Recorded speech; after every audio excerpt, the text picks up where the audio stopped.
वासुदेवाय।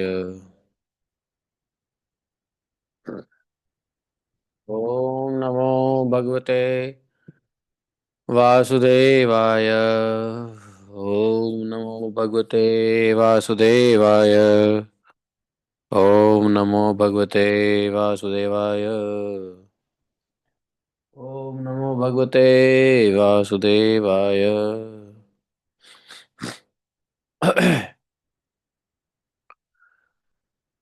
नारायणं नमस्कृत्यं नरं चैव नरोत्तमं देवीं सरस्वतीं व्यासं ततो जयमुदीरयेत्।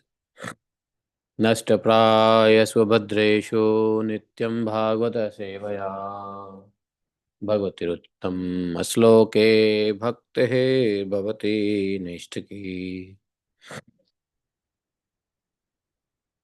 ॐ जन्मान्तस्य तन्व्यादितरतः चार्थेष्वभिज्ञस्वराट् तेने ब्रह्महृदयादिकवये मुह्यन्ति यत् सूर्यः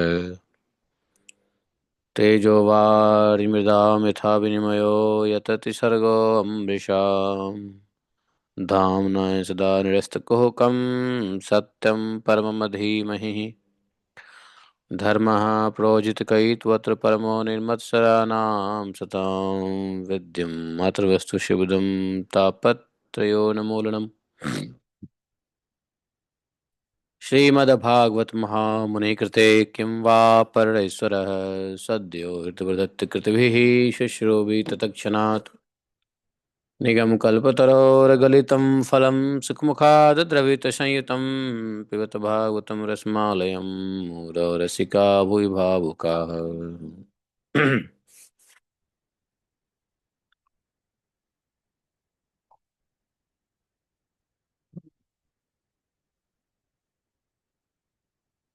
अहं सर्वस्य प्रभो मत्तः सर्वं प्रवर्तते इति मत्वा भजन्ते मां बुधा भावा समन्विता मच्चित्ता मद्गतप्राणा बोधयन्तः परस्परं कततश्च मां नित्यं तुष्यन्ति च रमन्ति च तेषां सततयुक्तानां भजतां प्रीतिपूर्वकं ददामि बुद्धियोगं तं येन मापुयान्ति ते तेषामेवानुकम्पार्थम् अहम् अज्ञानजं तमः नाशयात्मभावस्थो ज्ञानदीपेन भास्वत अहमेवासमेवाग्रे न अन्यत् सतसत्परं पश्चादमते तस्य एव शिष्येत स्वस्म्यहम् ऋतेऽर्थं यत् प्रतीयेत न प्रतीयेत चात्मनि तद्विद्यादात्मनो मायां यथा भासो यथा तमः यथा महान्ति भूतानि भूतेषु चावचस्यनुप्रविष्टानि अन्यप्रविष्टानि तथा तेषु न तेष्वम् एतावदेव जिज्ञासं तत्त्वजिज्ञासुनात्मनः अन्यव्यतिरेकाभ्यां यत्सात् सर्वत्र सर्वदा। हरे कृष्ण कृष्ण कृष्ण हरे हरे हरे हरे राम राम राम हरे हरे। हरे कृष्ण कृष्ण कृष्ण हरे हरे हरे राम राम राम हरे हरे। हरे कृष्ण। तो आज षष्ठी है। षष्ठी। आज से भगवान को गरम कपड़े पहनाए जाते हैं। आज उड़ीसा और बंगाल साइड में आज षष्ठी ऐसा कुछ कहते हैं आज की तिथि में, जिसमें जगन्नाथ जी को भी आज के बाद, हाँ, ओढ़ना षष्ठी वही जो उठाते हैं। आज गरम वस्त्र पहनाएंगे, उठाएंगे भगवान को जगन्नाथपुरी में भी और सभी मंदिरों में जहाँ जहाँ भी मूर्ति डीटी पूजा होती है वहाँ पे आज से गर्म कपड़े पहनाएंगे। वैसे पंखा भी बंद हो जाएगा। पंखा तो बंद हो ही गया था, लेकिन आज से निश्चित रूप से बंद हो जाएगा। पंखा नहीं देना है आज के बाद अल्टोर में। और गरम गरम वस्त्र पहनना, ओढ़िया षष्ठी। हाँ, साउथ में भी होता है क्या ओढ़िया षष्ठी? तो आज वही षष्ठी है, ओढ़िया षष्ठी। मार्ग शीर्ष शुक्ल पक्ष, श्रवण नक्षत्र, वृद्धि योग। 1:45 वृद्धि योग है।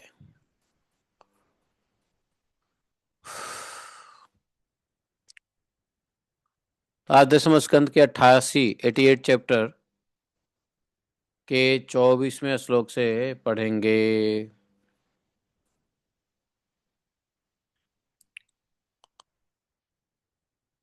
तेनोपसृष्टः सन्त्रस्तः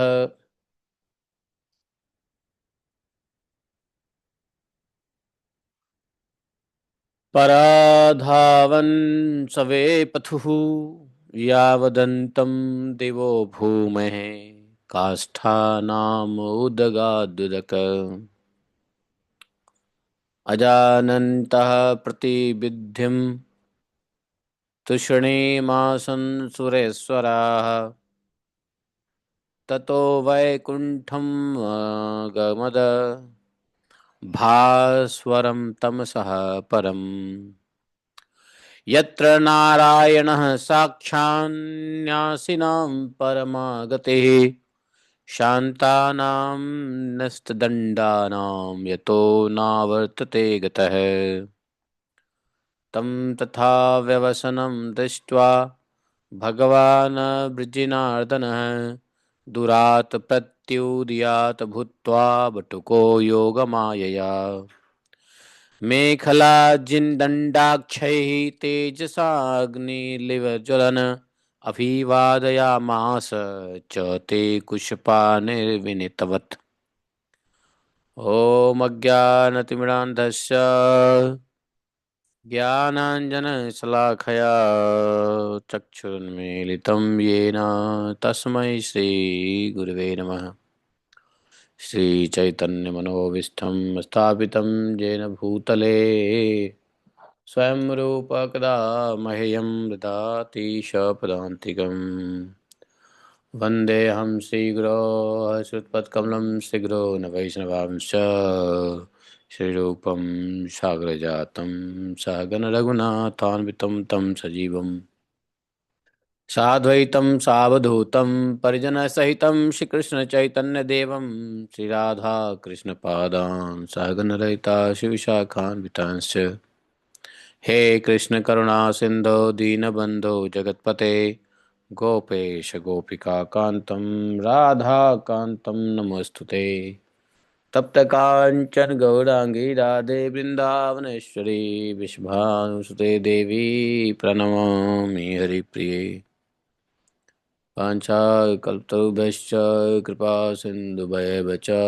पतितानां पावनेभ्यो वैष्णवेभ्यो नमो नमः।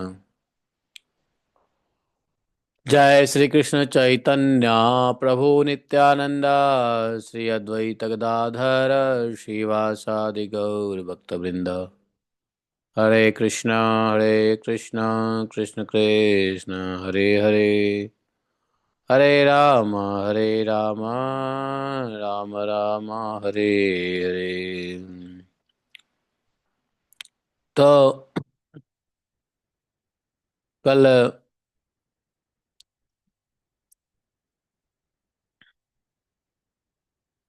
हमने सुना बृकासुर जो भगवान शंकर को प्रसन्न कर करके अपने हाथ से जिसके ऊपर सर के रख दे वो भस्म हो जाए ऐसा वरदान ले लिया, इसलिए इसको भस्मासुर भी बोले। और उस वरदान को जांच करने के लिए शंकर जी के पीछे पीछे ही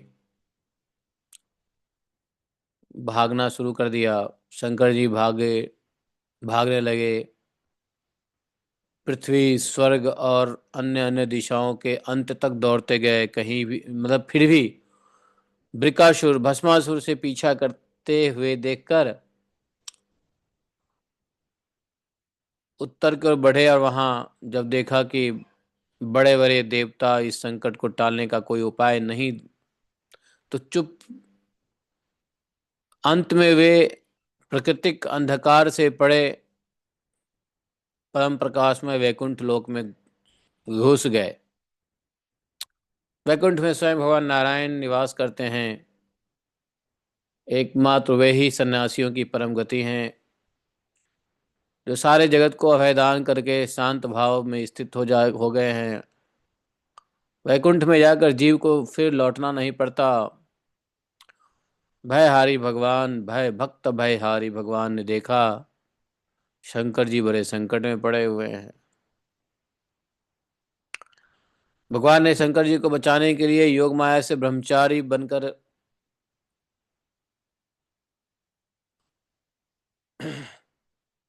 बृकासुर की ओर आए। ब्रह्मचारी का भेष कैसे बना रखा भगवान ने? मूंज की माला थी, काला मृग चर्म दंड लिए हुए थे, रुद्राक्ष की माला भी धारण कर रखी थी। उनके एक एक अंग से ऐसी ज्योति निकल रही थी मानो आग धधक रही हो। वे हाथ में कुछ लिए हुए थे। बृकासुर को देखकर उन्होंने बड़ी विनम्रता से झुककर प्रणाम किया और अब बोले कि बृकासुर को प्रणाम क्यों किया? भगवान ने बृकासुर को क्यों प्रणाम किया? क्योंकि भगवान को अभी बृकासुर से काम लेना है ना। बृकासुर को इज्जत दिया प्रणाम करके। बृकासुर तो असुर है, असुर को तो थोड़ा भी इज्जत दे दे तो लगता है कि यह है, ईगो हो जाता है।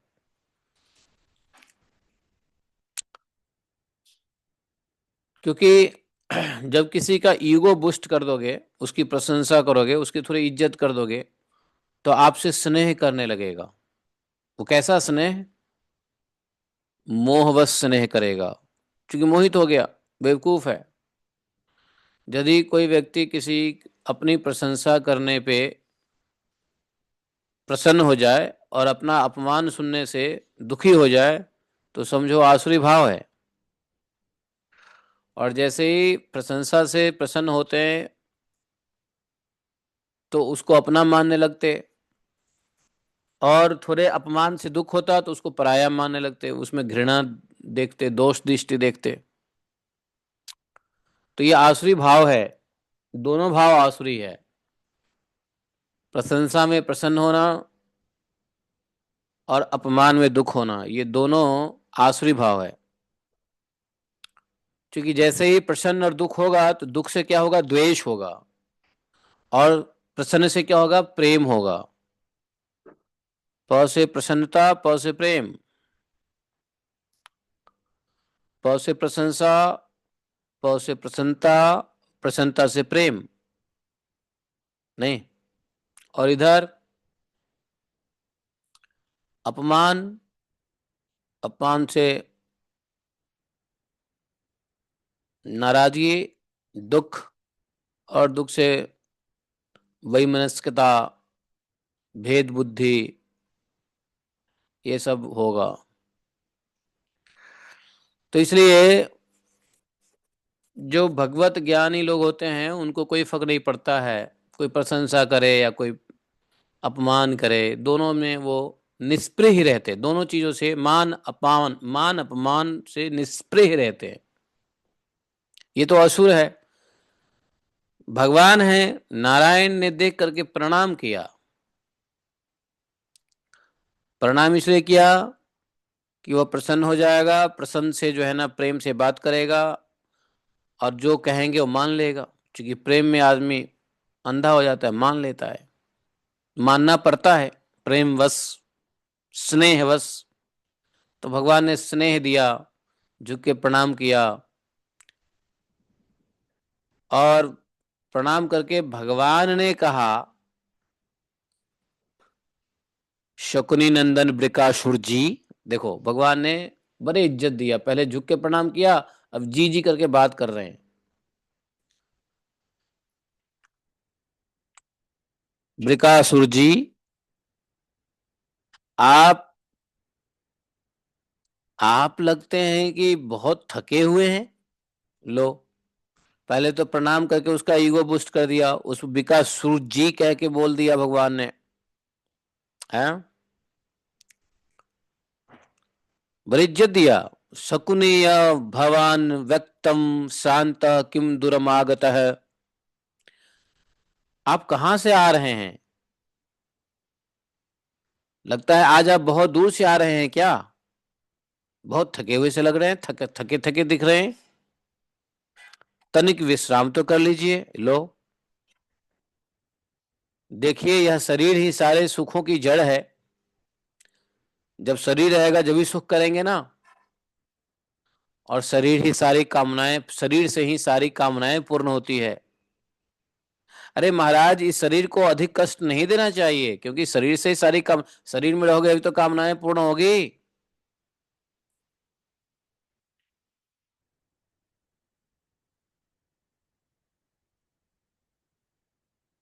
तो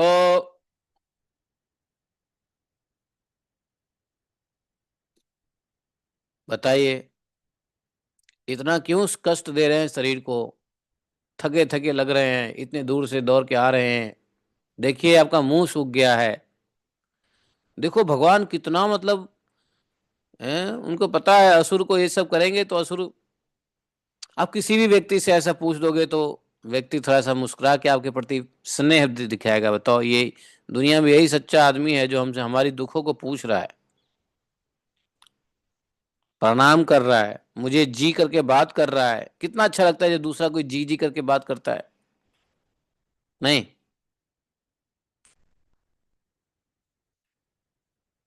पूरा असुरों का जो है ना ईगो बूस्ट कर दिया बढ़िया से। समझे?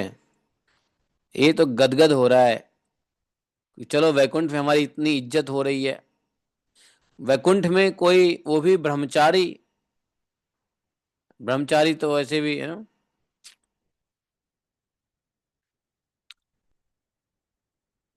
अच्छा, यहाँ पे एक और प्रश्न उठ सकता है।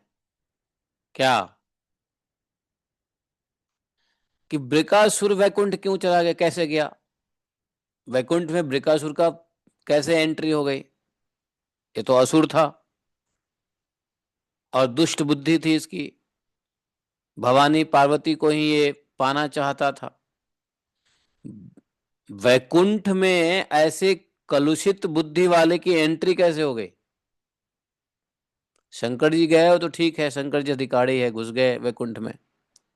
उनके पीछे पीछे ये भी खदेड़ते खदेड़ते घुस गया वैकुंठ। ये कैसे गया? बृकासुर वैकुंठ कैसे पहुंच गया? वो भी असुर शरीर में, कलुषित हृदय लेकर के, दूषित अंतरात्मा लेकर के।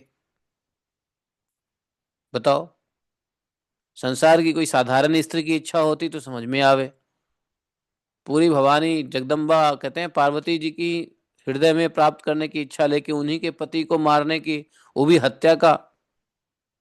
और ये हत्या कोई साधारण देव नहीं, महादेव को हत्या करने की कोशिश कर रहा है पार्वती की लालच में। तो उसका हृदय तो पूरा कलुषित था।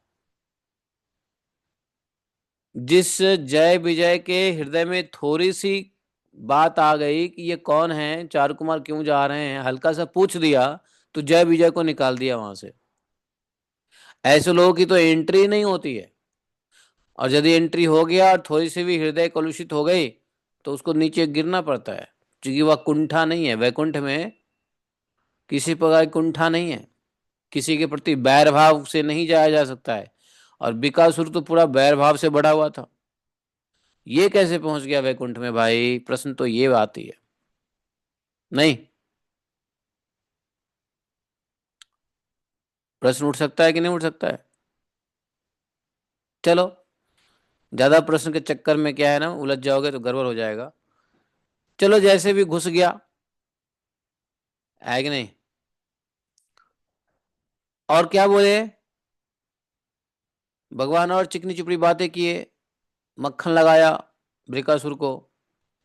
आप तो सब प्रकार से समर्थ हैं। इस समय आप क्या करना चाहते हैं? अब बृकासुर को कह रहे हैं आप सब प्रकार के समर्थ हैं, जो कि समर्थ नहीं है असुर। भगवान मक्खनबाजी कर रहे हैं। आप इस समय क्या करना चाहते हैं, जानना चाह रहे हैं कि क्या करने वाला है। भगवान तो जानते हैं क्या करने वाले हैं, फिर भी देखिए बृकासुर जी, यदि हमें हमें हमारे लिए सुनने जैसी बात है, यदि न श्रवणायलम युष्मद अव्यवशित विभो, यदि हमारे सुनने व यज्ञ कोई बात है तो बताइए। क्योंकि संसार में देखा जाता है कि लोग सहायकों के द्वारा बहुत से काम बना लिया करते हैं। अगर कोई सहायक मिल जाए तो बहुत सारे काम बन जाते हैं। इसलिए यदि हमारे सुनने योग्य बात हो तो बताइए, आप क्या करना चाहते हैं। तो इस प्रकार से भगवान ने कहा। भगवान के वचन से भगवान के जो एक एक शब्द थे अमृत की तरह बरस रहा था। उनके इस प्रकार पूछने पर पहले तो उसने तनिक ठहर कर अपनी थकावट दूर की, थोड़ा श्वास लिया लंबी गहरी। उसके बाद भगवान को बृकासुर ने सब कुछ सुनाया कि मैंने तपस्या किया था, प्रसन्न होकर इन्होंने वरदान दिया। मैं वरदान की परीक्षा करने के लिए शंकर के पीछे दौड़ने की बात दौड़ रहा हूं। देखो तो सही है, वरदान सही से दिया भी नहीं है। इसने डायरेक्ट शंकर जी से नहीं कहा कि मैं तुम्हारी पत्नी चाहता हूं। वो तो ट्रिक कर रहा है कि भाई हम चेक करेंगे तुम्हारा वरदान ठीक है कि नहीं है, और यह परीक्षा तुम्हारे सर पे करेंगे ताकि शंकर जी भस्म हो जाएंगे, और बस पीछे जो है ना हृदय की जो बैठी कुंठा है वो उसकी पूरी हो जाए। ये सारी बात बृकासुर ने भगवान को सुना दिया। लेकिन भगवान ने कहा अच्छा ये बात है, एवं चेत एवं चित्त ही तद्वाक्यम न वयम श्रद्धमिधि श्रद्धमि श्रद्धधीमहि। अच्छा तो ऐसी बात है। तो अरे भाई, भगवान ने उनको कहा ऐसी बात है तो भाई ऐसा है सुनो, आप उसकी बात पर विश्वास नहीं करते। हम तो उसकी बात पर विश्वास करते ही नहीं है। किसकी बात पर? हम शिव जी के बात पर विश्वास नहीं करते हैं। आप कहाँ उसकी बातों में फंस गए? आप जानते नहीं क्या, वह तो दक्ष के प्रजापति के श्राप से पिशाच भाव को प्राप्त हो गया है। दक्ष ने श्राप दिया था पिशाच हो जाओ। आजकल वही प्रेतों और पिशाचों का सम्राट है। कौन? शिव जी। भगवान भी यहाँ पे अभी फिलहाल वही बोल रहे हैं जो दक्ष ने भी कहा था। आप उस प्रेतों भूतों प्रेतों के सम्राट से आप ऐसी उम्मीद करते हैं कि वो सही बोलेगा? कहाँ आप उसके बातों में फंस गए। हे दानवराज बृकासुर जी, आप इतने बड़े होकर ऐसी छोटी छोटी बातों पर विश्वास कर लेते हैं। आप यदि अब भी उसे जगत गुरु मानते हो, तो उसकी बात पर विश्वास करते हो, तो झटपट अपने सिर पर हाथ रखकर परीक्षा कर लीजिए। भगवान ने सामने से कह दिया कि झटपट अपने सिर पर हाथ रखकर परीक्षा कर लीजिए। यदि किसी प्रकार शंकर की बात असत्य निकले तो उस असत्यवादी को मार डालिए, जिससे फिर कभी वह झूठ ना बोल सके। भगवान ने ऐसी मोहित करने वाली अद्भुत और मीठी बातें बोले, उसका तो बुद्धि और विवेक नाश हो गया। सोच ही नहीं पाया कि क्या करना है।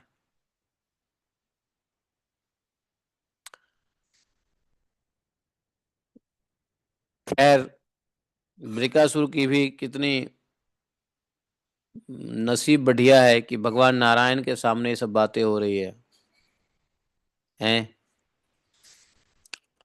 नारायण के सामने यदि उसकी बुद्धि विवेक चली भी गई तो क्या क्या बुरा हुआ बताओ।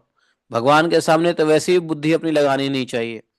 नहीं, भगवान के सामने तो वैसे भी अपनी बुद्धि नहीं लगानी चाहिए। भगवान जो कहे वही मान लेनी चाहिए। और इधर बिकासुर की बुद्धि जाती रही भगवान की मीठी मीठी बात, मोहित करने वाली मीठी मीठी बात। भगवान की मीठी बातों से अपना फायदा हो या नुकसान, दोनों फायदा नुकसान क्या करना, मीठी बातों में बस प्रेम ही प्रेम रहता है। क्या फर्क पड़ता है, लेकिन फिर भी लीलावश उस दुर्बुद्धि असुर ने भूल गया कि, विचार ही नहीं कर पाया कि यदि ये सच हुआ जैसे भगवान ने कहा ना, अगर वो ऐसा कहा है तो अपने ही सर पे हाथ रख लो। तो चाहता तो ये बिकासुर कह सकता था मैं अपने हाथ पे क्यों रखूं, यदि मान लो उसकी बात सत्य हो गई तो। आप कह रहे हो ठीक है वह सत्य बोलता है, वो भूत पिशाच का नायक है, दक्ष ने उसको श्राप दिया है, ठीक है सब बढ़िया है, लेकिन मैं हाथ क्यों रख लूं सर पे, यदि उसकी बात सही हो गई तो मैं जल के भस्म हो जाऊंगा। ऐसे ही इन्होंने डिस्कस ही नहीं किया, ऐसा भगवान ने मोहित कर दिया। जानते हो, सकपक हो गया, कुछ बुद्धि उसकी काम ही नहीं किया, और भूल करके,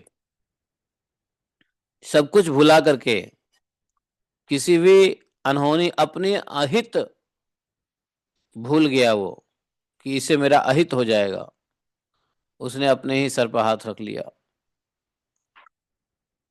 है ना। एक्चुअली भगवान जीवों से कठपुतली की तरह काम करा लेते हैं, सच बताऊं तो। व्यक्ति जीव नहीं चाहते हुए भी वही करता है जो उससे करवाया जाता है, काल प्रारब्ध के अनुसार। व्यक्ति चाह करके भी कुछ इधर उधर नहीं कर सकता। कर सकता है क्या। तो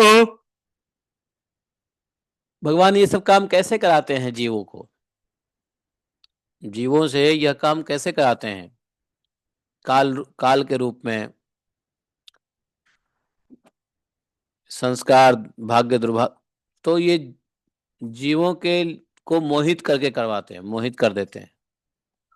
उसको अच्छा बुरा सोचने की, कोई अपना कल्याण सोचने का टाइम ही नहीं मिलता उसको। भगवान मोहित करवा देते, लेकिन भगवान मोहित जो कराते हैं जीव को संसार में, वो माया के द्वारा, डायरेक्ट नहीं करते हैं, माया के द्वारा। जब माया के द्वारा मोहित किया जाए तब तो हमें सोचना भी चाहिए, बिल्कुल सोचना चाहिए, लेकिन जब भगवान स्वयं जब मोहित कर रहे हो आके, तो क्या सोचना, अच्छा हो या बुरा भगवान ही तो कह रहे हैं। है ना, वृकासुर ने यह बात मान लिया, तो वृकासुर का क्या गया, वृकासुर को तो सदगति प्राप्त हुई ना। भगवान की बात मान लिया उसने, अपना शरीर छोड़ा भगवान की बात मान करके। अरे गुरु और भगवान की बात को मान करके शरीर छोड़ना तो पुण्य का काम है। नहीं, इधर वृकासुर को बेफायदा हुआ, भगवान की बात मान लिया, भगवान के मोह में फंस गया। भगवान के मोह में फंसना ठीक है, भगवान के द्वारा मोहित किया हुआ, डायरेक्ट भगवान के द्वारा मोहित हो तो ठीक है, लेकिन जब माया के द्वारा मोहित होते हैं ना, तो वहां गड़बड़ी होती है। भगवान ने मोह डाल दिया तो ठीक है, भगवान की आज्ञा थी, उससे फायदा ये हुआ कि भगवान के परम वैष्णव भक्त बच गए, शंकर जी, जो स्वयं अपने ही आशीर्वाद से भस्म हो जाते, तो उनकी बचाव हो गई, प्रजापति की रक्षा हो गई। इधर वृकासुर के लिए भगवान का आदेश मान लिया वृकासुर ने, ठीक है, भगवान के सामने तो बड़े बड़े दुर्बुद्धि हो जा, मतलब भगवान के सामने बड़े बड़े तो कुछ बोल ही नहीं पाते हैं।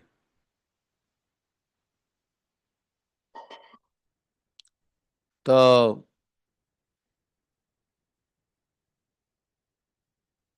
इस प्रकार वह जल के स्वयं राख हो गया, समझे। उसका शरीर फटा, धरती पर गिर गया, मानो उस पर बिजली गिर पड़ी हो। आकाश में देवता लोग जय जय, नमो नमो, नमो नमः, साधु साधु, ऐसा कह करके नारे लगाने लगे।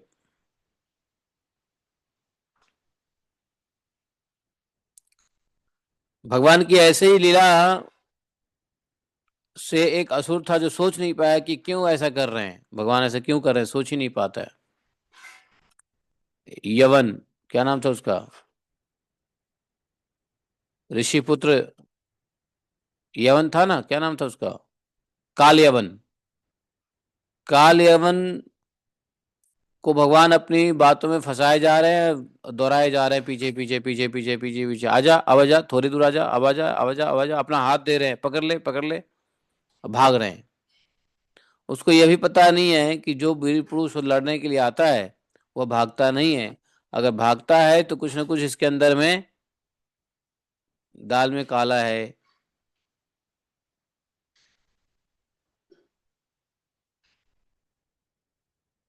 नहीं,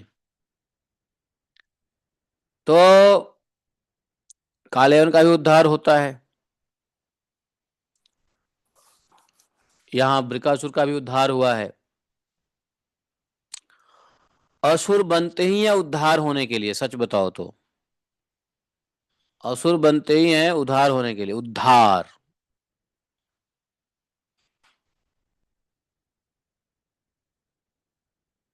भक्त बनते हैं प्रेम पाने के लिए और असुर बनते हैं उद्धार के लिए। भक्त कभी नहीं कहता कि भगवान, हे भगवान मेरा उद्धार करो। उद्धार तो असुरों का होता है, असुर है जो उद्धार होगा।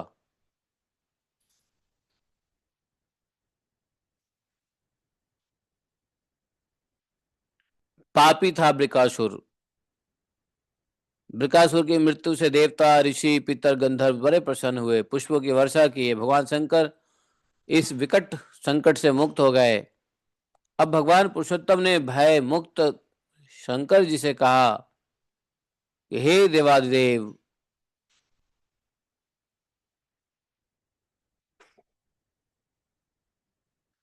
बड़े खुशी की बात है कि इस दुष्ट को इसके पापों ने ही नष्ट कर दिया। भला ऐसा कौन प्राणी है जो पुरुषों का अपराध करके कुशल से रह सके।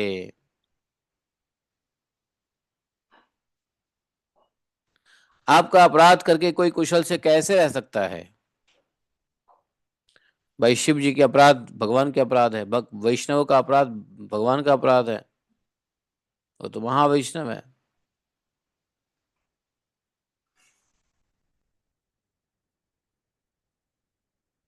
तो ऐसा होता है कि जो लोग पापी होते हैं ना, तो पाप उसके सर पे चढ़ जाता है।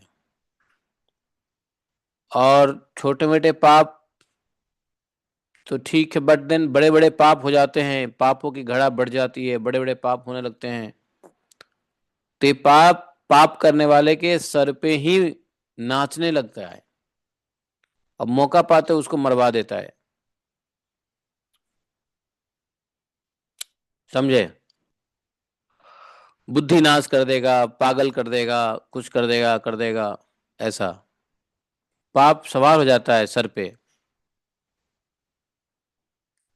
और पाप करने वाले के सर पे पाप जब बैठ के क्या करता है, उसे पाप करवाता है।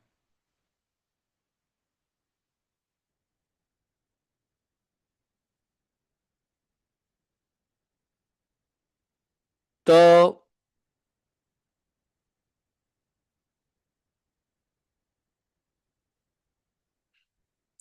बोले हे परमेश्वर, भला ऐसा कौन प्राणी है जो महापुरुषों का अपराध करके कुशल से रह सके, बताओ। और महापुरुषों में भी शिव जी का, शिव जी जैसे महापुरुष।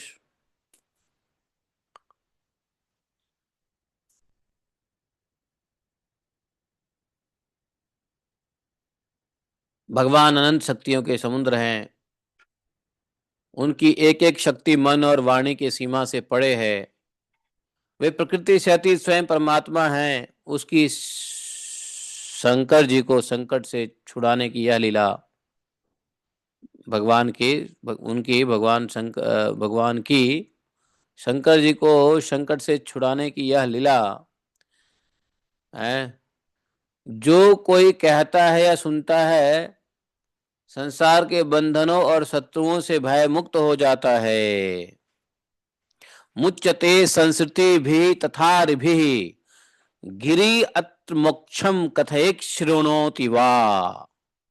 जो कहता है या सुनता है, कथयेत शृणोति वा।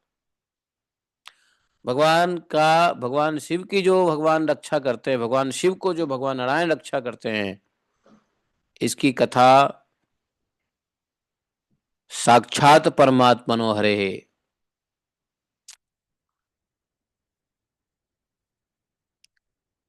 भयनाश कर देते हैं। तो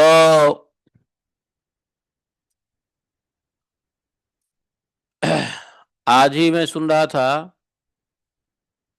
कह रहे थे कि जब हिरोशिमा नागासाकी के पे बम डाला गया था, कौन सा परमाणु बम, तो जो सैनिक बम गिराया, हवाई जहाज चला रहा था, उसने नीचे झांक के देखा तो हजारों लाश, बोले कि एक साथ चिथड़े चिथड़े उड़ गए थे। यह देख के वो पागल हो गया, ग्राउंड पे आया और यह देख के पागल हो गया। तो बोले कि पाप इस तरीके से क्या होता है, अभी क्या है, कलयुग में पाप, पहले के युगों में पाप साक्षात मूर्तिमान होके पापी को दंड देते थे। लेकिन कलयुग में पाप जो है मूर्तिमान नहीं होते। जैसे इंद्र को पाप लगा ब्रह्महत्या का, तो ब्रह्महत्या की पाप जो है उसको पीछा करने लगी। नहीं, इंद्र फिर कहाँ गए? इंद्र इंद्र घुस गए किधर? कमल के नाल में घुस गए, छुप गए, छोटा सा रूप बना के।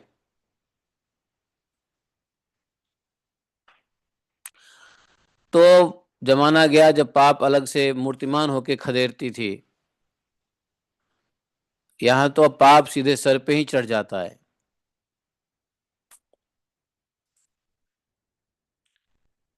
जैसे परीक्षित महाराज के सर के ऊपर पाप तो नहीं, लेकिन काल चढ़ गया मुकुट में। तो मुकुट में घुस गया। परीक्षित महाराज के शरीर पे नहीं, शरीर को नहीं छुआ, लेकिन सामान्य मनुष्य का पाप जो होता है ना, वो सर पे चढ़ जाता है। और पापी को पाप जो है सर पे आके उसका बुद्धि भ्रमित करेगा, और कुछ ऐसा काम करवा देगा कि उसे वो मारा जाएगा, सजा दिलवा देगा, कुछ करेगा। तो पापी का पाप सर पे चढ़ जाता है।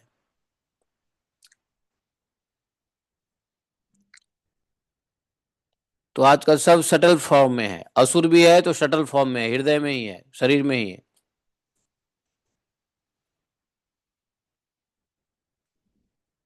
राक्षस आजकल कोई बाहर धनुष भाला लेके खड़ा नहीं है।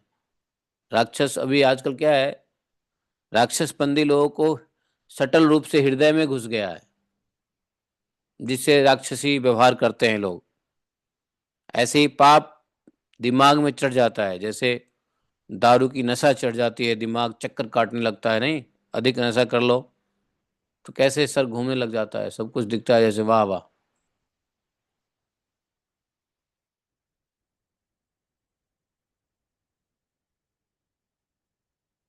तो श्री राधे, यह अध्याय समाप्त हो जाता है। इस अध्याय को सुनने सुनाने वाले को सारे पाप नाश हो जाते हैं, शत्रुओं से मुक्ति मिलती है। अब इस प्रकार से सरस्वती नदी के किनारे तट पर यज्ञ चल रहा था, बड़े बड़े ऋषि मुनि आए हुए थे। उन लोगों में अचानक एक विवाद फैल गया कि भाई ब्रह्मा शिव और विष्णु में से सबसे बड़ा कौन है, सबसे बड़ा कौन है।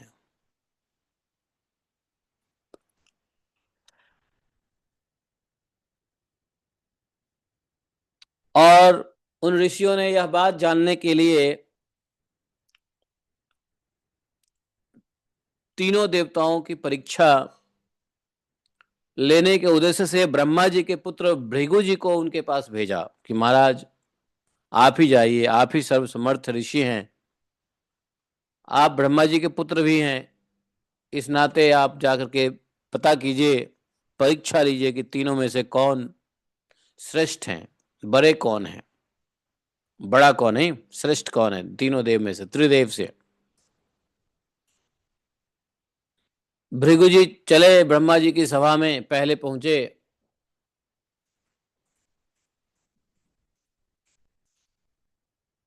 जब ब्रह्मा जी की सभा में पहुंचे तो उन्होंने ब्रह्मा जी के धैर्य, क्रोध इत्यादि इत्यादि बहुत सारी भावों का परीक्षा लेने के लिए उन्होंने क्या किया, ब्रह्मा जी को प्रणाम भी नहीं किया, न ही ब्रह्मा जी की स्तुति की, जबकि ब्रह्मा जी पिता थे, प्रणाम करने तो बनता ही था, लेकिन ये एग्जामिनेशन चल रहा था,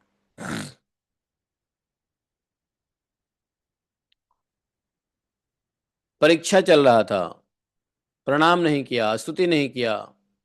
जैसे ही ब्रह्मा जी ने देखा कि ये मेरा ही पुत्र होकर के भृगु मुझे न प्रणाम किया, न सम्मान दिया, न ही स्तुति किया, ब्रह्मा जी को क्रोध हुआ है।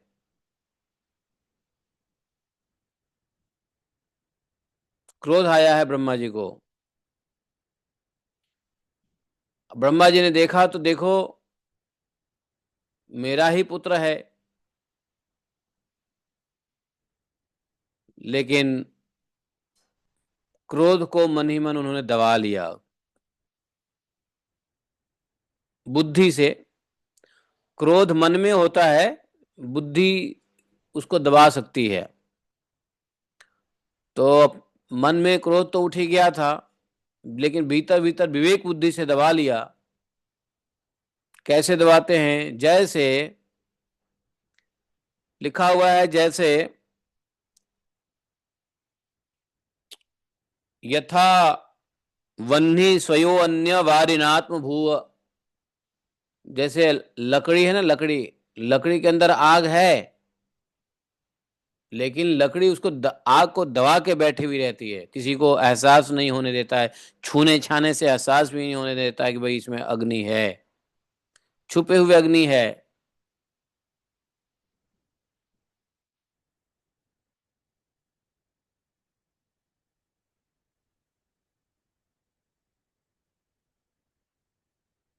और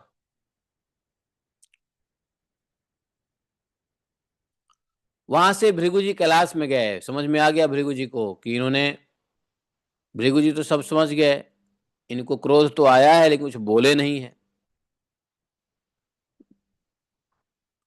जितना मार्क्स देना था ब्रह्मा जी को उन्होंने अपने मन में दिया, और वहां से चले गए भगवान शंकर की परीक्षा करने के लिए कैलाश पर। भगवान शंकर ने देखा, भगवान तो शंकर तो भोले हैं बेचारे, वैष्णव है, प्रेमी है। देखा कि भाई भृगु आया है। उन्होंने खड़े हुए और उनको गले लगाने के लिए आंख बंद करके दोनों हाथ फैला दिया, आओ भाई भृगु, आओ गले लग जाओ, बड़े दिनों के बाद तुम्हारे दर्शन हुए हैं। देखो शिव जी किसी भी जीव को सामने आके देख के उसको गले लगाते हैं, सभी जीव का कल्याण चाहते हैं। शिव जी में बड़ा प्रेम है, शिवत्व है, वैष्णव हैं, वैष्णव तो प्रेम करते ही हैं, किसी जीव को देख करके प्रसन्न होते ही हैं। और ये भृगु जी तो अपने भाई भी हैं।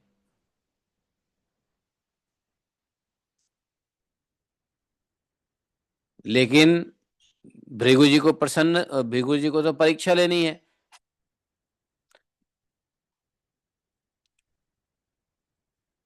जब शंकर जी खड़े होकर के अपने दोनों हाथ फैला के भृगु जी को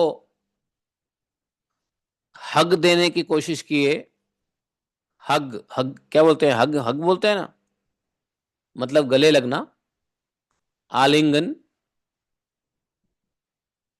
तो उन्होंने कहा, ए ठहर जा, ठहर जा, वहीं रुक जा। तुम लोक और वेद की मर्यादा का उल्लंघन करते हो, इसलिए मैं तुमसे नहीं मिलता। भृगु जी की ऐसी बातें सुनकर शंकर जी क्रोध के मारे तिलमिला गए। अब मान लो आप किसी को प्रेम बस दोनों हाथ फैला के गले मिल रहे हो, आइए आइए जी, स्वागत है आपका, स्वागत है, धन्य है कि आप आए। और वो आदमी गले लगने के बजाय आपको कहे, ए रुक जा, क्या कर रहा है ये, मुझे नहीं लगा तेरे गले, मैं नहीं लगता गले वाले, कैसा रहेगा? गले लगाने के लिए जो हाथ उठा हुआ रहता है वो हाथ उठी की उठी रह जाती है और मन में विचार आता है कि बताओ ये क्या।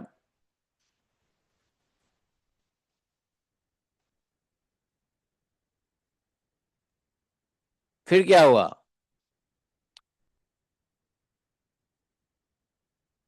शंकर जी की आंखें चढ़ गई। उन्होंने क्या किया, त्रिशूल उठा करके भृगु जी के ऊपर मारना चाहा। देखो, क्रोध करने तक की बात तो रजोगुण होता है, तो ब्रह्मा जी रजोगुणी थे, तो क्रोध करके दबा लिए जो भी है। और तमोगुण का लक्षण होता है कि दूसरों का नुकसान करना। यहां पर इन्होंने अस्त्र त्रिशूल को उठा के मारने की कोशिश किया, मारना पीटना, किसी को नुकसान पहुंचाना, ये सब तमोगुण का लक्षण है। तो शिव जी का कार्य भी तमोगुण में है, शिव जी की जिम्मेदारी तमोगुण की है। जैसे ही शिव जी ने अपना त्रिशूल उठाया, भवानी ने पकड़ लिया चरण। अरे रे महाराज क्या कर रहे हैं? पैरों पर गिर करके माता सती ने बहुत अनुनय विनय किया है, आप किस पे क्रोधित हो रहे हो, ये भृगुवंशी ब्राह्मण है, ब्राह्मण को नहीं मारना चाहिए, फलाना ढिमकाना।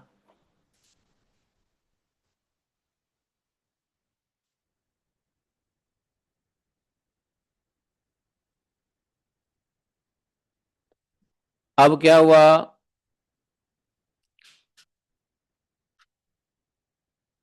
भृगु जी वहां से चले।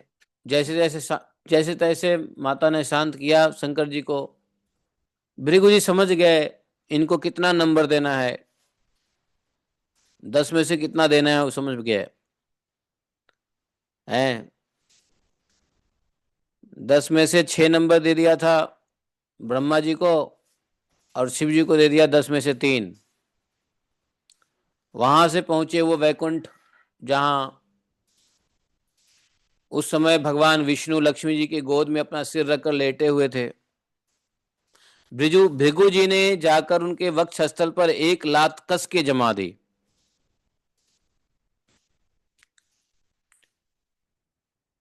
भगवान विष्णु लक्ष्मी के साथ उठ बैठे और झटपट अपने बिस्तर से नीचे उतर करके मुनि को सिर झुककर प्रणाम किया। न क्रोध किया, न प्रेम दिखाया। ब्रह्मा जी ने क्रोध किया, शिव जी ने प्रेम दिखाया, लेकिन प्रेम को नहीं स्वीकार किया तो शिव जी ने मारने की कोशिश की। यही हाल है। विष्णु जी ने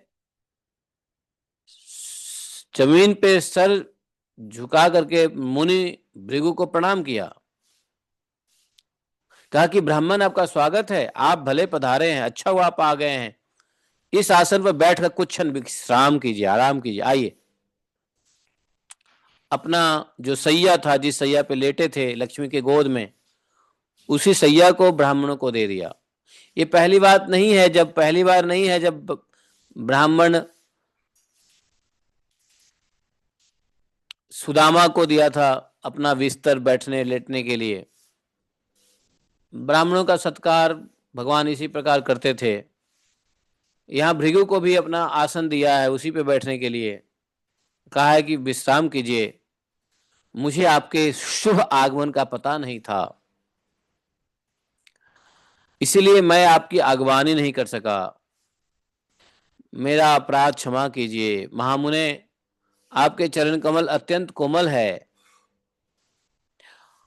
भगवान को चरण कमल लगा भगवान के हृदय में, विष्णु के हृदय में मारा, अपना पैर लगाया और उनके चरण कमल को सहलाते हुए अपने हाथ से कह रहे हैं कि आपके चरण कमल तो बड़े कोमल हैं।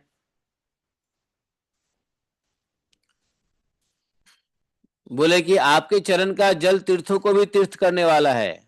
आप उससे वैकुंठ लोक मुझे और मेरे अंदर रहने वाले लोकपालों को पवित्र कीजिए। भगवान, आपके चरण कमलों के स्पर्श से मेरे सारे पाप धुल गए। आज मैं लक्ष्मी का एकमात्र आश्रय हो गया। अब आपके चरणों के चिन्ह मेरे वक्षस्थल पर लक्ष्मी सदा सर्वदा विराज करेंगी।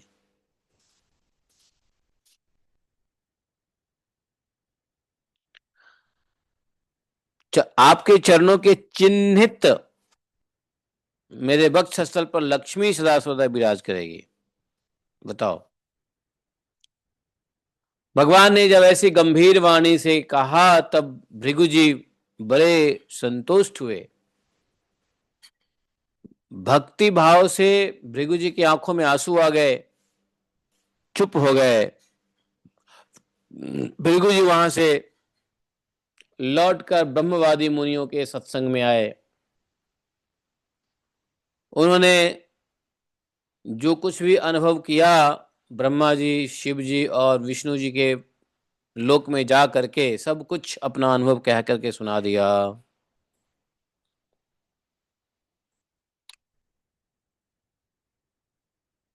भृगु जी के बातों को सुन करके वहां बैठे सभी ऋषि को बड़ा विस्मय हुआ, आश्चर्य हुआ। उन सब ने डिसाइड कर लिया, स्वतः संदेह दूर हो गया कि भाई श्रेष्ठ कौन है। उन्होंने विष्णु भगवान को ही श्रेष्ठ मानने लगे, क्योंकि वे ही शांति और अभय के उद्गम स्थान है। भगवान विष्णु से ही साक्षात धर्म ज्ञान वैराग्य 8 प्रकार के ऐश्वर्य और चित्त को शुद्ध करने वाला यश प्राप्त होता है। शांत, समचित्त, अकिंचन और सबको अभय देने वाले साधु मुनियों की वे ही एकमात्र परम गति है, ऐसा सारे शास्त्र कहते हैं। उनकी प्रिय मूर्ति है क्या? विष्णु भगवान की प्रिय मूर्ति क्या है? सत्य और इष्टदेव ब्राह्मण। मूर्ति है सत्य और इष्टदेव है ब्राह्मण। निष्काम है, शांत है, निपुण बुद्धि, विवेक संपन्न पुरुष उनका ही भजन करते हैं। भगवान की गुणमयी माया ने राक्षस, असुर, देवता उनकी ये 3 मूर्ति बना दी है। भगवान की 3 गुणमयी मूर्ति है, लेकिन प्रिय मूर्ति सत्य है, इसलिए भगवान को सत्य नारायण भी कहते हैं। भगवान के इष्ट देव ब्राह्मण हैं और गुणमयी माया ने भगवान को 3 मूर्ति बना दिया है, राक्षस, असुर और देवता। एक रजोगुण, एक तमोगुण, एक सत्वगुण। नहीं, राक्षस तमोगुण, असुर रजोगुण और देवता सत्वगुण।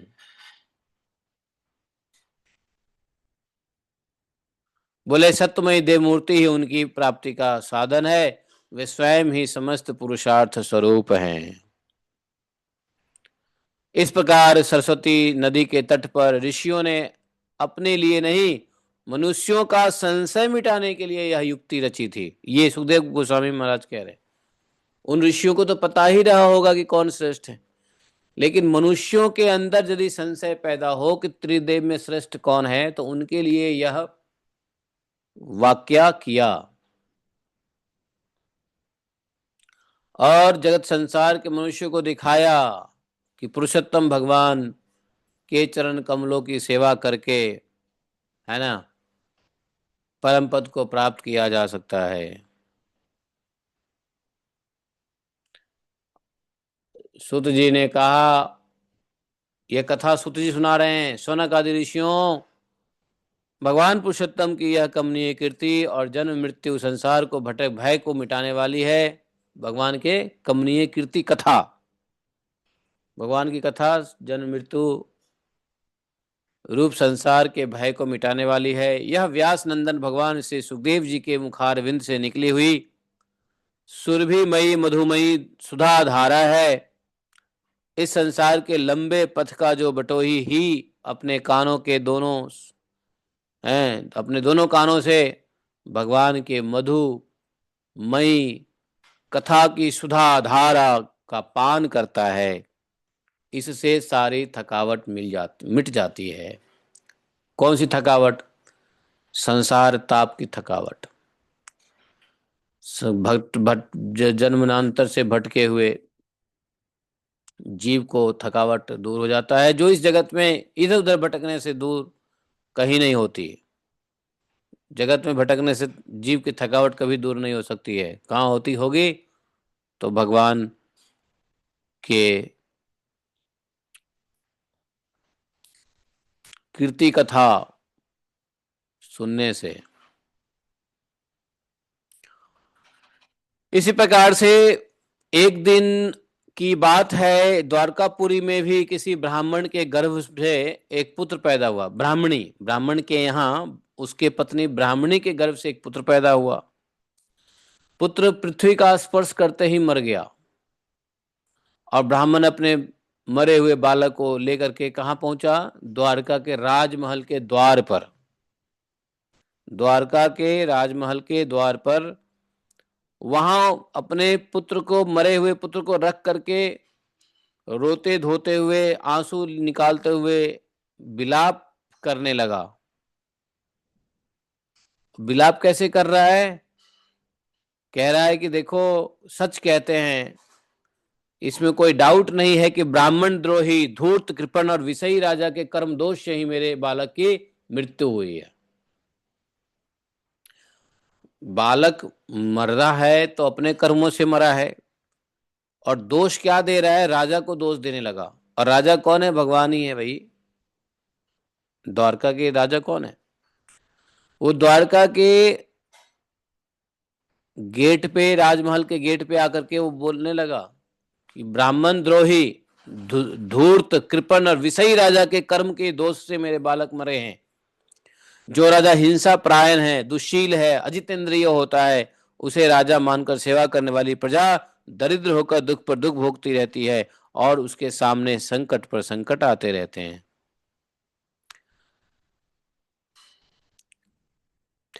ऐसे राजा की सेवा नहीं करनी चाहिए, जो हिंसा परायण है, जो दूसरों को दुख देने में आनंदित होता है, और जो जिसकी इंद्रियां अजितेंद्रिय है। ऐसे को राजा मानकर सेवा करोगे तो वह प्रजा दरिद्र हो जाता है, दुख पर दुख भोगता है, संकट पर संकट भोगता है। ऐसे राजाओं की सेवा नहीं करनी चाहिए।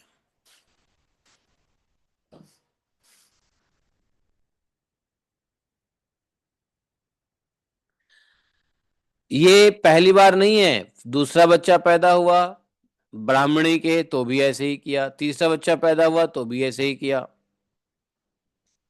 8 बार उसका यही रोना धोना चलता रहा। शायद किसी भी समय भगवान नहीं थे, लेकिन 9वें बार में जब ऐसे ही हुआ, 9वां बालक पैदा हुआ, वो भी मर गया, तब वो जब लाया था और रोध हो रहा था, तो भगवान श्री कृष्ण अर्जुन के साथ बैठे थे।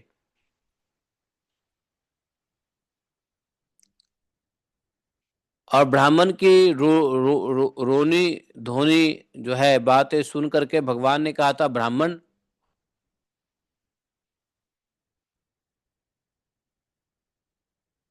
आपके निवास स्थान द्वारका में कोई धनुर्धारी क्षत्रिय नहीं है क्या? मालूम होता है कि ये यदुवंशी ब्राह्मण है और प्रजापालन का परित्याग करके किसी यज्ञ में बैठे हुए हैं। भाई, जिनके राज्य में धन, स्त्री और पुत्रों से वियुक्त होकर ब्राह्मण दुखी होते हैं, वे क्षत्रिय नहीं है। क्षत्रिय के भेष में पेट पालने वाले नौटंकी है। जीवन व्यर्थ है ऐसे क्षत्रियो का जिसके राज्य में ब्राह्मण दुखी है।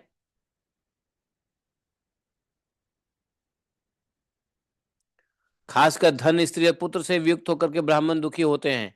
तो यहाँ पे ब्राह्मण क्यों दुखी है? पुत्र से वियुक्त होके। राजा का काम है कि ब्राह्मण को खुश रखे, चाहे धन से, चाहे उसको शादी करनी है, विवाह कराए, या फिर उसको पुत्र नहीं हो रहा तो पुत्र होने की उपाय करे, लेकिन ब्राह्मण को दुखी नहीं करना, जीवन व्यर्थ हो जाता है। भगवान ने कहा कि हे ब्राह्मण देवता, मैं समझता हूं कि आप स्त्री पुरुष अपने पुत्रों की मृत्यु से दीनहीन हो रहे हैं। मैं आपकी संतान की रक्षा करूंगा, यदि मैं अपनी प्रतिज्ञा पूरी न कर सका तो आग में कूद कर जल मर। ये किसने कहा मालूम है? ये भगवान ने नहीं कहा, ये अर्जुन ने कहा। ये अर्जुन ने कहा, चूंकि कृष्ण भगवान और अर्जुन दोनों बैठे थे, तो जैसे ही उसने कहा कि क्षत्रिय नहीं है क्या कोई आपके राज्य में, तो अर्जुन कुछ क्षत्रिय था, वो तुरंत भड़क गया और बोला कि भाई मैं आपकी रक्षा करूंगा, यदि नहीं कर पाया आपके संतान की रक्षा तो मैं अग्नि में कूद करके आत्महत्या कर लूंगा, अपने आप को जला लूंगा, और इस प्रकार मेरे पाप का प्रायश्चित हो जाएगा। देखो, क्षत्रिय को, खासकर राजा क्षत्रिय, ब्राह्मणों की रक्षा करना इतना जिम्मेदारी समझते, नहीं कर पाया तो हम ऐसा करेंगे वैसा करेंगे, आत्महत्या कर लेंगे। ब्राह्मण ने वो जवाब दे दिया अर्जुन को कि सुनो अर्जुन, जब इस द्वारका नगरी में बलराम जी, कृष्ण जी, प्रद्युम्न जी, अनिरुद्ध जी, ऐसे ऐसे महावीर, यहां तक कि भगवान श्री कृष्ण जब मेरे बालकों की रक्षा करने में समर्थ नहीं है, तो इन जगदीश्वरों के लिए यह भी काम, जब ये जगदीश्वरों के लिए यह काम कठिन है, तो फिर तुम कैसे इसको करना चाहते हो? तुम मूर्ख हो क्या? तुम्हारी इस बात पर बिल्कुल विश्वास नहीं कर सकता मैं, नहीं करते हम, क्योंकि जगदीश्वर होके नहीं किए तो तुम कैसे कर लोगे? तुम कौन सी खेत की मूली हो? अर्जुन ने कहा, ब्राह्मण, मैं बलराम श्री कृष्ण अथवा प्रद्युम्न नहीं हूं, मैं हूं अर्जुन, जिसका गांडीव नामक धनुष विश्व विख्यात है। यहां अर्जुन को थोड़ा घमंड हुआ है। यहां देखो, अपने आप को बलराम कृष्ण प्रद्युम्न नहीं हूं, मैं अर्जुन हूं, थोड़ा सा घमंड से आ गया है। बोले कि ब्राह्मण देवता, मेरे बल और उसकी तुम परीक्षा न लो, तिरस्कार मत करो। आप जानते नहीं हैं, मैं अपने पराक्रम से भगवान शंकर को संतुष्ट कर चुका हूं। मैं अधिक क्या कहूं, मैं मृत्यु को साक्षात जीत करके मैं आपके संतान को ला दूंगा। अर्जुन बड़े गर्वान्वित होकर के बोला। यह तब हुआ जब अर्जुन आए थे द्वारका, कुछ दिन भगवान के साथ रहे, और भगवान जब चले गए तब अर्जुन गया मुंह लटका के वापस हस्तिनापुर।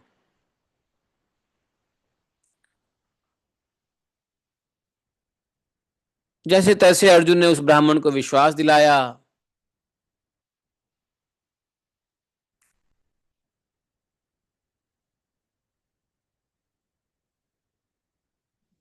अब 10वें डिलीवरी की बारी आई, 9 बच्चा तो मर गया, 10वें बच्चे की बात आई। जब नजदीक समय आया तो ब्राह्मण पहुंचा अर्जुन के पास, कहा कि तुमने कहा था ना मेरे बच्चों को बचाओगे, मेरा बच्चा वो होने वाला है, तुम बचा लो, मृत्यु से बचा लो। यह सुनकर अर्जुन ने शुद्ध जल से आचमन किया और भगवान शंकर को नमस्कार किया, फिर दिव्य अस्त्र का स्मरण किया और गांडीव धनुष पर डोरी चढ़ाकर उसे हाथ में ले लिया। अर्जुन ने वाणों को अनेक प्रकार के अस्त्र मंत्रों से अभिमंत्रित करके प्रसव गृह के चारों ओर से घेर दिया। हाँ, मतलब पूरा जो सूतिका ग्रह है, प्रसव ग्रह है, उसको वाणों से समझो एक पिंजरा ही बना दिया। ब्राह्मणी के गर्भ से एक शिशु पैदा हुआ, बार बार रो रहा था, परंतु देखते ही देखते वह सशरीर आकाश में अंतर ध्यान हो गया, शरीर के साथ ही ऊपर आकाश में छुप गया।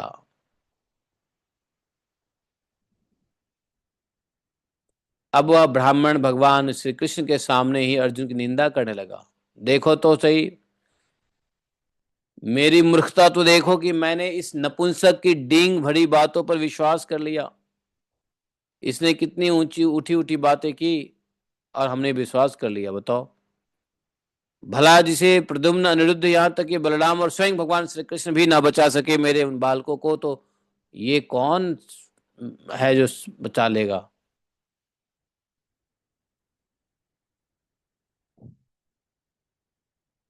धिकार है मिथ्यावादी अर्जुन को। इस प्रकार से अपने मुंह से बड़ाई करने वाला अर्जुन के धनुष को भी धिक्कार है। दुर्बुद्धि को देखो। यह मूढ़तावश उस बालक को लौटाना चाहता है जिसे प्रारब्ध ने हमसे अलग किया है। प्रारब्ध के सामने किसकी चलती है। कितना दुर्बुद्धि है ये, उसको पता नहीं है अर्जुन को कि ये सब प्रारब्ध से हो रहा है। जब वह ब्राह्मण इस प्रकार से भला बुरा कहने लगा, तब अर्जुन योग बल से तत्काल संयमनी पुरी में गए। वहां यमराज निवास करते हैं। वहां उन्हें ब्राह्मण का बालक नहीं मिला। फिर वो अस्त्र शस्त्र लेकर के इंद्र, अग्नि, ऋति, सोम, नैऋति, वायु, वरुण आदि जितने भी उनके लोकपालों की पुरियां थे, सब में गए। यहाँ तक कि अतल आदि नीचे लोक में भी गए, स्वर्ग से ऊपर महरलोक आदि अन्य अन्य स्थानों पे गए। सभी जगह पर गए, लेकिन बालक का कहीं पता नहीं मिला। और अर्जुन ने प्रतिज्ञा पूरा नहीं कर पाया। अब अर्जुन तो शर्मसार हो गए। वचन दिया था कि अगर मैं नहीं रक्षा कर पाया तो आप मैं अग्नि अग्नि में कर लूंगा।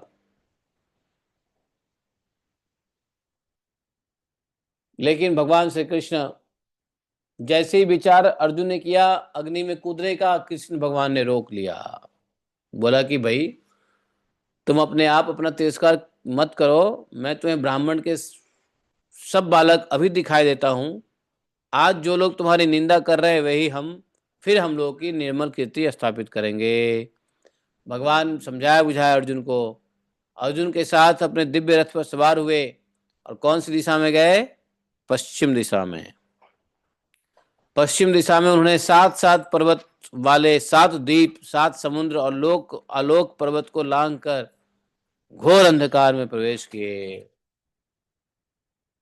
पांचवें स्कंद में ये पढ़ा है हम लोगों ने। सात द्वीप, सात समुद्र और उसके बाहर एक लोकालोक पर्वत है। उसको पार करके घोर अंधकार है। लोकालोक पर्वत से ऊपर सूर्य की, उसके उस साइड में सूर्य की रोशनी जाती नहीं है। जहाँ पे अतल, बितल, सुतल, तलातल, महातल इत्यादि है। वह इतना घोर अहंकार है कि उसमें सभ्य, सुग्रीव, मेघपुष्प, बलाहक नामक के चारों घोड़े अपना मार्ग भूलकर भटकने लग गए। उनको कुछ दिखाई नहीं दे रहा था।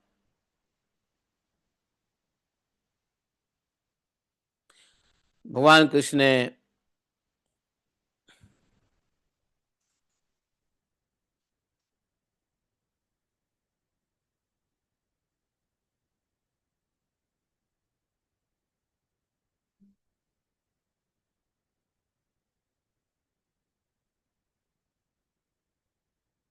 भगवान श्री कृष्ण ने घोड़े की यह दशा देख, क्योंकि घोड़ा घोड़ा भटक गया था ना, अंधेरा था।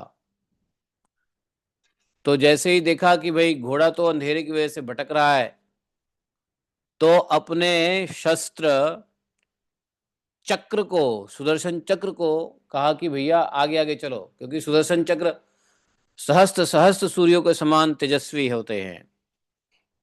कोटि सूर्य समप्रभा, ऐसा सुदर्शन चक्र के अंदर में ज्योति होती है। कोटि सूर्य, समझे।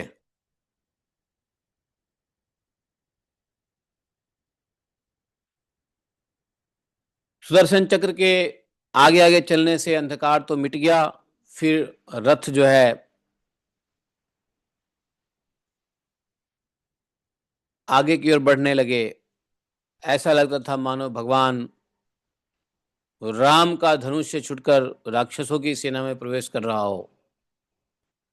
सुदर्शन चक्र के द्वारा बतलाए हुए मार्ग से चलकर रथ रथ अंधकार की अंतिम सीमा पर पहुंचा। उस अंधकार के पार सर्वश्रेष्ठ पारावार रहित व्यापक परम ज्योति जग जगमगा रही थी। कुछ ऐसा शहर नगर दिखा जो काफी जगमगा रहे थे। उसे देखकर अर्जुन की आंखें चौंधिया गई। उन्होंने विवश होकर अपने नेत्र बंद कर लिए।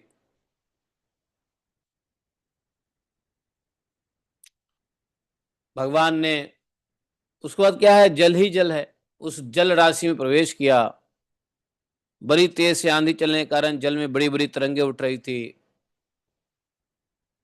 वहां एक सुंदर महल था जिसके खंभे चमकदार थे, शोभा बढ़ रही थी। उस महल में कौन रहते थे बताओ? उसी महल में रहते हैं शेष नाग जी। बड़ा भयानक अद्भुत शरीर, उनके 1,000 सिर थे और प्रत्येक फण पर सुंदर सुंदर मणियां जगमगा रही थी। प्रत्येक सिर में दो दो नेत्र थे और वे बड़े ही भयंकर थे। शेषनाग जी का वर्णन सुन लो। कैलाश के समान श्वेत वर्ण था पूरा शरीर। गला और जीभ नीले रंग का था। अर्जुन ने देखा कि शेष भगवान की सुख मई सैया पर सर्वव्यापक भगवान, महाप्रभावशाली परम पुरुषोत्तम भगवान विराजमान हैं। अर्जुन को दिखाई दिया भगवान विराजमान है। अर्जुन ने यहाँ पर भगवान के अंग कांति का दर्शन किया है, जो वर्षाकालीन मेघ के समान श्यामल श्याम वर्ण का था। सुंदर पीला वस्त्र, मुख पर प्रसन्नता, बड़े बड़े नेत्र बहुत सी सुहावने लगते। बहुमूल्य वणियों से जगद मुकुट मुकुट पहने, कुंडलों की कांति से सहस्त्र हजारों घुंघराले हल्के चमक रही। लंबी लंबी 8 भुजाएं थी। गले में कौस्तुभ का माला था। वक्षस्थल पर श्री वत्स का चिन्ह थे और घुटनों तक वनमाला लटक रही थी। अर्जुन ने देखा कि उनके नंद सुनंद आदि अपने पार्षद, चक्र सुदर्शन आदि अपने मूर्तिमान आयुध और पुष्टि, श्री कीर्ति और अजा, ये चारों शक्तियां संपन्न रिद्धियां ब्रह्मादि लोकपालों के अधीश्वर भगवान की सेवा में लगे हुए हैं। भगवान श्री कृष्ण ने अपने ही स्वरूप श्री अनंत भगवान को प्रणाम किया। अर्जुन उनके दर्शन से कुछ भयभीत हो गए। श्री कृष्ण के बाद उन्होंने भी उनको प्रणाम किया।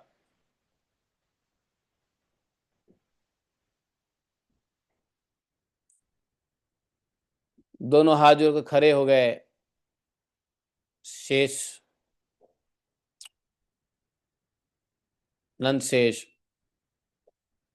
और सब जो है ब्रह्मादि लोकपालों के स्वामी भूमा पुरुष ने मुस्कुराते हुए मधुर वाणी से कहा,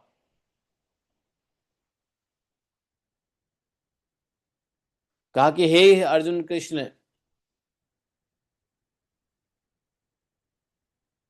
आप जिस बालक को ढूंढ रहे हैं वो मेरे पास ही है। आप सही जगह पे आए हो। भगवान को पता था, जब तो भगवान वहां गए। नहीं तो अर्जुन तो 14 भुवन में ढूंढ लिया था। लेकिन ये इनका बेटा तो 14 भुवन से बाहर था। तो बोले कि मैं तुम दोनों को यहाँ बुलाने के लिए, दर्शन करने के लिए मैंने इन पुत्रों को अपने पास लौटा, मतलब ले आया था।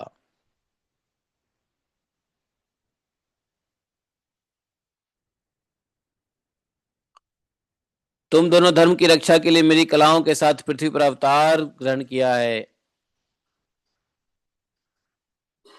पृथ्वी के भारूप दैत्यों का संहार करके शीघ्र से शीघ्र तुम लोग फिर मेरे पास लौट आओ।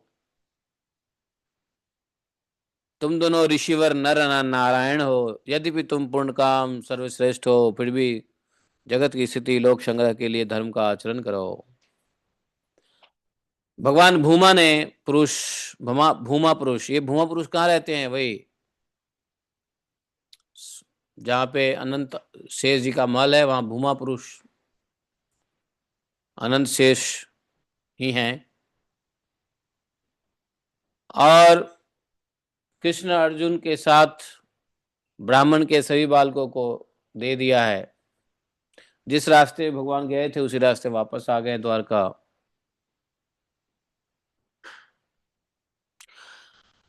समय बीत गया था। ब्राह्मण के बालक कुछ बड़े बड़े हो गए थे, उनका रूप आकृति वैसी ही थी जैसी उसके जन्म के समय थी। भगवान कृष्ण अर्जुन ने ब्राह्मणों को उनके बालक को सौंप दिया। तो ये तीसरी बार है जब भगवान मरे हुए बालकों को ला रहे हैं, नहीं, तीसरी बार है ना। पहली बार लाए गुरु के बालक को, दूसरी बार अपने ही माता के बालकों को, तीसरी बार ब्राह्मण के बालकों को। माता के 6 बालक, गुरु के 1 बालक और ब्राह्मण के 9 बालक।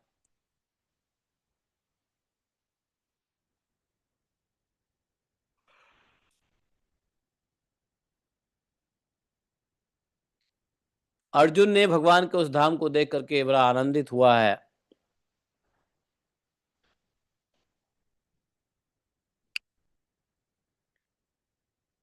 परीक्षित जी को बोले सुखदेव महाराज की देखो भगवान की ऐसी अनेक ऐश्वर्य वीरतापूर्ण लीलाएं हुई हैं,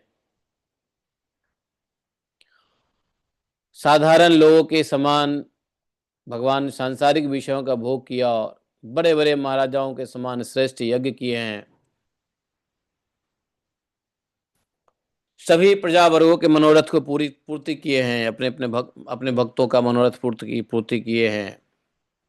आदर्श महापुरुषों जैसा आचरण करते हुए ब्राह्मण आदि समस्त प्रजाओं का रक्षा पालन किया है। जैसे इंद्र प्रजा के लिए समय के अनुसार वर्षा करते हैं, वैसे ही उन्होंने बहुत से अधर्मी राजाओं को स्वयं मारा है, बहुतों को अर्जुन आदि के द्वारा मरवा डाला है। इस प्रकार धर्मराज युधिष्ठिर आदि धार्मिक राजाओं से उन्होंने अनायास ही सारी पृथ्वी को धर्म मर्यादा की स्थापना करा दी है पूरे पृथ्वी पे। तो इस प्रकार से 89 चैप्टर भी समाप्त हो गया। अब दसम स्कंद का अंतिम चैप्टर है विच इज 90 चैप्टर, 90, भगवान श्री कृष्ण के लीला विहार का कुछ वर्णन। ये हम लोग कल पढ़ेंगे, आज नहीं। बोले ग्रंथराज श्रीमद् भागवतम की जय। एकम शास्त्रम देव की पुत्र गीतम एको देवो देव की पुत्र एव एकम मंत्र शतश नमानि यानि कर्मापि तस्य दिवस सेवा।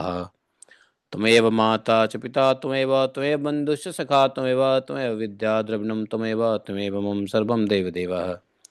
कृष्णाय वासुदेवाय हरे परमात्मने प्रणतक्लेशनाशाय गोविन्दाय नमो नमः। हे कृष्ण करुणा सिंधो दीनबंधु जगतपते गोपेश गोपिका कांतम राधा कांतम नमोस्तुते। तप्त कांचन गौरांगी राधे वृंदावनेश्वरी विश्वानुसुते देवी प्रणमामि हरिप्रिये। वाञ्छाकल्पतरुभ्यश्च कृपा सिन्धुभ्यैव च पतितानां पावनेभ्यो वैष्णवेभ्यो नमो नमः। जय श्री कृष्ण चैतन्य प्रभु नित्यानंद श्री अद्वैत गदाधर श्रीवासादि गौर भक्तवृंदा। हरे कृष्णा कृष्ण कृष्ण हरे हरे, हरे राम राम राम हरे हरे। बोले ग्रंथराज श्रीमद् भागवत महापुराण की जय। तो 90तमो अध्याय अर्थात 90 चैप्टर्स कल करेंगे, अंतिम चैप्टर, और इसी के साथ समाप्त हो जाएंगे दसम स्कंध। हाँ, ये जो आपने सुनाया था, ये जो भस्मासुर बन गया, ये शकुनी का बेटा था, शकुनी का पुत्र। अब ये मुझे नहीं पता कि शकुनी ये कोई कौन सी शकुनी, ये शकुनी एक असुर था, शकुनी वो शकुनी नहीं था। ये एक एक असुर था शकुनी। ठीक है। शकुने। तो इस प्रकार से जो है, देखो कल उम्मीद है कि दसम स्कंद समाप्त कर देंगे और फिर 12वें स्कंद में प्रवेश पाएंगे। आज डेट हो गया 26 तारीख, 26/11। तो मतलब 15 नहीं, 15 दिसंबर तो नहीं, क्योंकि 7 दिन तो परिक्रमा में भी जाना है ना। तो मेरे ख्याल से 12वां अध्याय कितने, 12वां चैप्टर में कितने अध्याय, 12वां कैंटो में कितने अध्याय हैं? हाँ, दिसंबर में हो ही जाएगा। परफेक्ट टाइम चल रहे हैं। ओ, 13 चैप्टर है। द्वादश स्कंद में 13 चैप्टर है और 4 चैप्टर महात्म्य का भी है। तो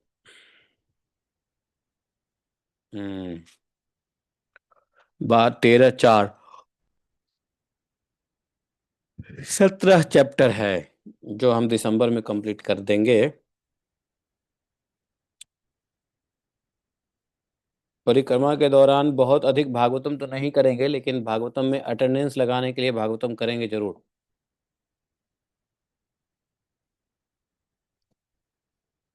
करारविंदेन पदारविंदम मुखारविंदे विनिवेशयन्तं वटस्य पत्रस्य पुटे शयानं बालं मुकुंदम मनसा स्मरामि। दसम स्कंध जब भी पढ़ो तो दसम स्कंध के बाद ये जरूर पढ़ लेना चाहिए। जैसे दसम स्कंध का पाठ करते हैं तो ये पढ़ पढ़ लेना चाहिए। श्री कृष्ण गोविंद हरे मुरारे, हे नाथ नारायण वासुदेव, जिह्वे पिबस्वामृत में तदेव, गोविंद दामोदर माधवेति। विक्रेतु कामाखिल गोपकन्या, मुरारी पादार्पित चेत वृत्ति, दध्यादिकं मोहवशादवोचद, गोविंद दामोदर माधवेति। गृहे गृहे गोपवधूकदम्बा, सर्वे मिलित्वा संवाप्य योगम्, पुण्यानि नामानि पठन्ति नित्यं, गोविंद दामोदर माधवेति।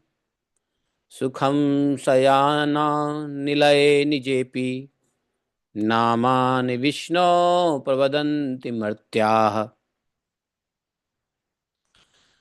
ते निश्चितं तन्मयतां व्रजन्ति, गोविंद दामोदर माधवेति। जिह्वे सदैव भज सुन्दराणि, नामानि कृष्णस्य मनोहराणि। समस्त भक्तार्ति विनाशनानि, गोविंद दामोदर माधवेति। सुखावसाने इदमेव सारम्, दुखावसाने इदमेव गेयम्, देहावसाने इदमेव जाप्यम्, गोविंद दामोदर माधवेति। जिह्वेरसज्ञे मधुरप्रिये त्वं, सत्यं हितं वा परं वदामि। अवार्णयेथा मधुराक्षराणि, गोविंद दामोदर माधवेति। त्वामेव याचे मम देहि जिह्वे, समागते दण्डधरे कृतान्ते। वक्तव्यमेवं मधुरं सुभक्त्या, गोविंद दामोदर माधवेति। श्री कृष्ण राधा वर्गोकुलेश, गोपाल गोवर्धन नाथ विष्णु। जिह्वे पिबस्वामृत में तदेवं, गोविंद दामोदर माधवेति। देखो, भागवतम में कौन कहते हैं राधा का नाम नहीं आया है? देखो यहाँ लिखा हुआ है श्री कृष्ण राधा वर गोकुलेश। राधा वर का है, राधा का वर अर्थात हस्बैंड ऑफ राधा। देखा, राधा वर, श्री कृष्ण राधा वर गोकुलेश गोपाल गोवर्धन नाथ विष्णु, ये भगवान के नाम बताए हैं। तो राधावर, तो गोविंद दामोदर स्तुति जो है दसम स्कंद के बाद होनी चाहिए। चलिए, गोपी गीत पढ़ते हैं, कौन पढ़ेंगे, कहाँ कौन पढ़ रहे हैं? हरे कृष्णा। जसराज जी ने बहुत अच्छा गाया ये वाला, कभी सुनिएगा। हाँ जसराज का ये वाला, मेरे हाँ ब्रदर बहुत अच्छा गाता है ये वाला। हाँ, सुनिए भी और गाइए भी। आप जो जाएंगे वो भगवान को ज्यादा अच्छा लगेगा। तो जैसे गा सकते हो गाओ, कोई दिक्कत नहीं है। तो गोपी गीत पढ़िए माता जी, प्रशांति माता जी। जयति ते अधिकम जन्मना ब्रज, शयत इंदिरा शाश्वतत्रयी। हम्म। वैधुता तव भावितवती शरदुदाशने